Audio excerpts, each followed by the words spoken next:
آپ کو پتا ہے 99% لوگ ناکام کیوں ہوتے ہیں؟ 99% لوگ زندگی میں آگے کیوں نہیں جاتے؟ یہ 99% لوگ پیچھے کیوں رہ جاتے ہیں؟ کیا ان کے پاس وسائل کی کمی ہوتی ہے؟ بالکل نہیں۔ کیا ان کے پاس موقع نہیں ہوتے؟ ہرگز نہیں، ان کے پاس بھی موقع ہوتے ہیں۔ کیا ان کی قسمت خراب ہوتی ہے؟ یہاں پر یہ بات بھی درست نہیں ہے۔ تو پھر ایسی کیا وجہ ہے کہ وہ 99% لوگ وہ بالکل پیچھے رہ جاتے ہیں اور 1% جو ہے وہ ہجوم سے آگے نکل کر بہت خطرناک حد تک آگے چلے جاتے ہیں؟ وہ کیا وجہ ہے؟ 3 وجہ ہے۔ اگر ہم ان 3 وجوہات کو یا پھر ان 3 چیزوں کو برداشت کرنا سیکھ لیں تو ہم ان 99% کے ہجوم سے نکل کر ان سے آگے نکل سکتے ہیں۔ نمبر 1، ریجیکشن کی شرمندگی۔ دیکھیے، جب آپ کوئی بھی آئیڈیا سامنے رکھتے ہو تو ذہن میں رکھ لو کہ جتنے اس کے سکسیس ہونے کے چانسز ہیں اتنے ریجیکشن کے چانسز بھی ہو سکتے ہیں۔ آپ کسی جگہ پر ٹیسٹ کے لیے جاتے ہو، اس میں آپ فیل بھی ہو سکتے ہو، پاس بھی ہو سکتے ہو، فیل بھی ہو سکتے ہو۔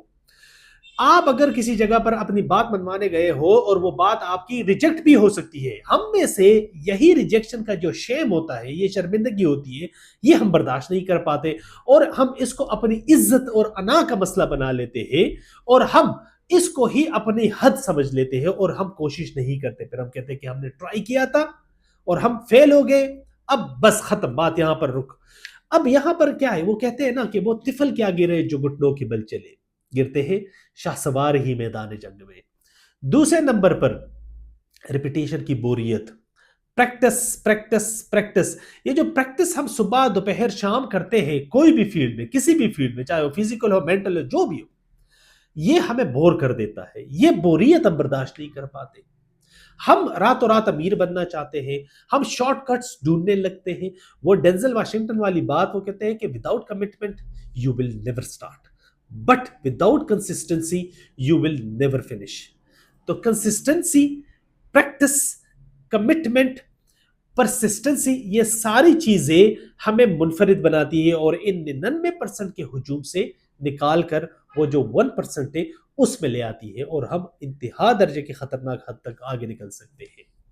تیسرے نمبر پر جو فیڈ بیک کا درد ہوتا ہے، جو پین ہوتا ہے، ہم وہ برداشت نہیں کر پاتے۔ دیکھیے، آپ نے آئیڈیا دے دیا سامنے والے کو، یا پھر آپ نے کچھ بھی سامنے والے، یا پھر آپ اس دنیا میں ہو، آپ کسی نہ کسی اینگل، لیول پر، کیریئر میں، ٹائٹل کے ساتھ کسی بھی جگہ پر آپ خود کو ہی بیچ رہے ہو، چاہے وہ آن لائن ہو، آف لائن ہو، جدھر بھی ہو، آپ خود کو ہی بیچ رہے ہو، کسی بھی انڈسٹری میں ہو۔ آپ پہ فیڈ بیک آئے گا، یہ فیڈ بیک گندا بھی ہو سکتا ہے، غلط بھی ہو سکتا ہے، ناکارہ بھی ہو سکتا ہے، عجیب قسم کا بھی ہو سکتا ہے۔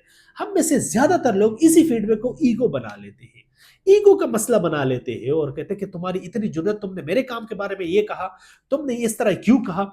ہم دیکھیے، آپ سامنے والے کی جو بھی انڈرسٹینڈنگ ہے، جو بھی سوچ، اس کو آپ کنٹرول ہی نہیں کر سکتے۔ تو جب کوئی چیز آپ کے اختیار میں نہیں ہے تو اس پہ آپ اپنے آپ کے اوپر کیوں حاوی کر رہے ہو اس کو؟ وہ بابا، وہ واصف علی واصف والی بات نا کہ ہمارے سامنے جو حالات ہوتے وہ اتنے اہم نہیں ہوتے، لیکن اس حالات سے ہمارا جو پرسپشن، جو مائنڈ سیٹ بنتا ہے وہ بہت زیادہ اہم ہوتا ہے۔ تو یہ 3 چیزیں ہیں، اگر ہم اس کو برداشت کرنا شروع کر دیں تو ہمیں یہ منفرد بناتی ہے اور ان 99% سے آگے لے جاتی ہے۔ نمبر 1، ریجیکشن کی شرمندگی، ریپیٹیشن کی بوریت یعنی کہ پریکٹس پریکٹس پریکٹس، اور فیڈ بیک کا درد۔